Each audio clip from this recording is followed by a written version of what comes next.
Hello Wildcats, I'm Jack Hunter. And I'm Riley O'Neill. Today on the WCAT Sports Report, we'll be recapping a big weekend for the Squash Cats in Connecticut and the Mat Cats in the area tournament. We'll also dive into the swim team's preparation for state and discuss this week's basketball region tournament.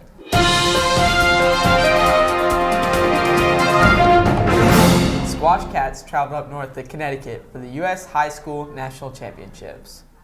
So we were thrilled to take 3 teams up to the high school national championship representing the Squash Cats. We took 2 boys teams to compete in Division II and Division IV, and then we had a girls team competing in Division III. The boys came away with a 5th place finish and a 3rd place finish. My favorite win was when in the Division II team we played Conestoga the first round, and during the season we barely lost to them 4-3, but then at nationals we crushed them 6-1. And girls won the consolation. So it was a tremendous weekend overall and had kids competing from grades 9 to 12. Well done to Coach Cowan and the Cats. The wrestling team had a great showing at the area tournament this past Saturday. Advancing to sectionals on Friday are Carlos Carranza at 152, Andrew Schaefer at 126, Charlie Duran at 182, Lowell Jones at 170, and Matthew Cha at 132. The team is not leaving anything to chance, and they're working hard this week in practice. The Cats will compete at sectionals at GAC this Friday. Stay tuned to our WCAT Twitter for scoring updates. Taking home first place in the 49th annual Metro Meet, the boys and girls swim teams are preparing for state tournaments at the end of this week. Right now we've got a huge amount of swimmers. We have a giant team this year, and a lot of people making state cuts, more than last year. So we have every event filled with swimmers ready to, score points and swim best times. We're planning on going to Georgia Tech to practice right before the meet on Friday morning. In a different pool, the boards feel different, so it's good to practice at Tech, get the feel. Practice in before the meet so you know what to expect when you go there for the real thing. It's a more mental thing than physical, so it's very important. And, we've got a lot of good swimmers gonna do some amazing things this year. So catch the Cats live on WCAT this Friday and Saturday. Riley, I heard you've been following around the region basketball tournament. You mind telling us more? I have, Jack. The girls wrapped up their season last night, and the boys take on Lovett today at 4:30 p.m.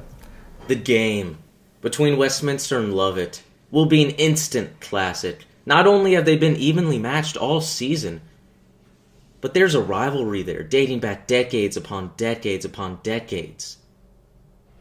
After speaking to Coach Malloy, there are some things he wants his team to focus on going into this game. Staying hungry, staying focused, overcoming adversity. No one likes to have an L in the column. It's very deflating when you put this much into it. We certainly have the ability to do it. We have the knowledge to do it. I think focusing on doing those little things and having the mindset and the will to say, by dang, nothing on this earth is going to change the fact that when I step out there, I'm getting this done, period. Whether it was the exciting games at home or the tough battles on the road, the varsity girls program had a great season full of growth and development. And that's really beneficial given the youth that's all around their roster. And when these Cats come back for that 2019 season, they will be a force to be reckoned with. However, 3 players who won't be here for the 2019 season are seniors Marion Cronaghy, Kate Carson, and Beth Anderson. They're moving off to college, but they did want to tell the Cats, especially the younger players, to enjoy the moments because they won't last forever. Well, we've just been there for each other, had each other's backs, been really supportive for the team. Especially behind the scenes, just as a team, we've grown to be a lot closer and become really good friends.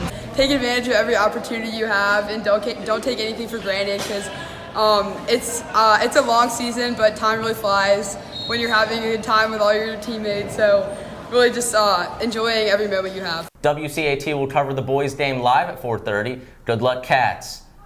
And looking down the road for Westminster Hoops, the future looks bright. Congratulations to the 8th grade boys basketball team. The squad won the league title with a 45-37 win over St. Pius in the championship. The energy was high, the atmosphere was intense. The best part of the game was the poise that our boys showed. 2 of our boys fouled out. 1 of our boys had 4 fouls. And through it all, we kept our composure, we kept our poise, and they were able to finish. They were able to sink their free throws in the end and able to make some clutch shots to put Pius away and give us a comfortable lead in the last couple of minutes. The Cats ended the season with a strong 17-2 record. Riley, it was great to have you on the desk today for the first time. We've been hearing you on Atlanta Sports Hub podcast. Finally, nice to have you on the desk today. So much good stuff happening in winter sports that we weren't able to touch on spring sports just starting. So stay tuned to hear more about spring sports in next week's broadcast. We'll see you next week.